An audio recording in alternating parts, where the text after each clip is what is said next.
Salut les dinos, on est aujourd'hui le 16 décembre et on ouvre la 16e case de notre calendrier de l'Avent comme promis.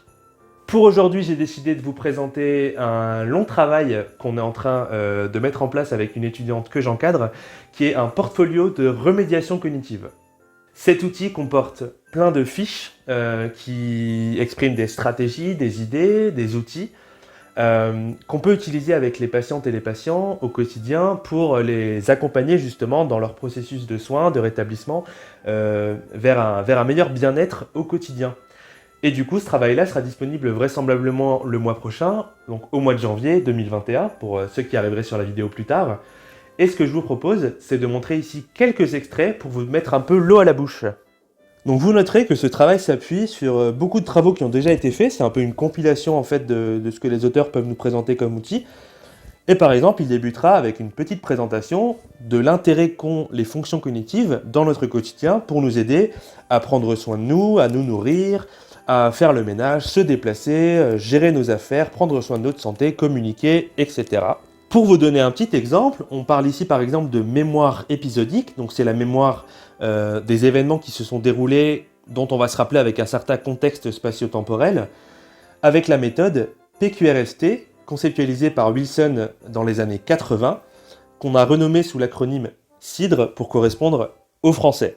On a également Duval, Coyette et Serron en 2007 qui ont proposé des stratégies de rééducation de la mémoire de travail, et vous pourrez retrouver dans ce document qu'on mettra à disposition dès sa sortie, les différentes stratégies qu'on peut utiliser pour les différents processus de la mémoire de travail, donc charge mentale, mise à jour, gestion des interférences. Bref, ces auteurs ont fait un travail assez complet qui est encore très d'actualité aujourd'hui et qu'on vous présentera dans ce document.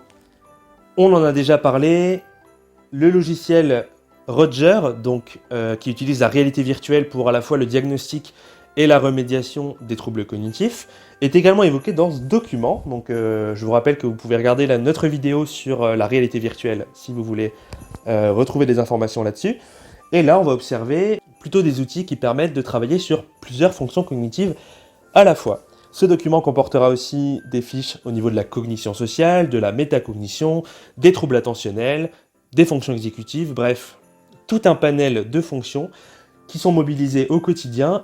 Et l'intérêt de cet outil est de pouvoir accompagner de façon personnalisée les individus qui souffrent de troubles cognitifs vers un mieux-être au quotidien.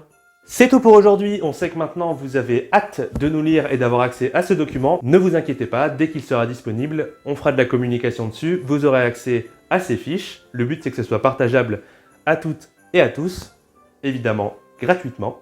D'ici à ce qu'il sorte, portez-vous bien, restez dinos, et comme d'habitude, à demain!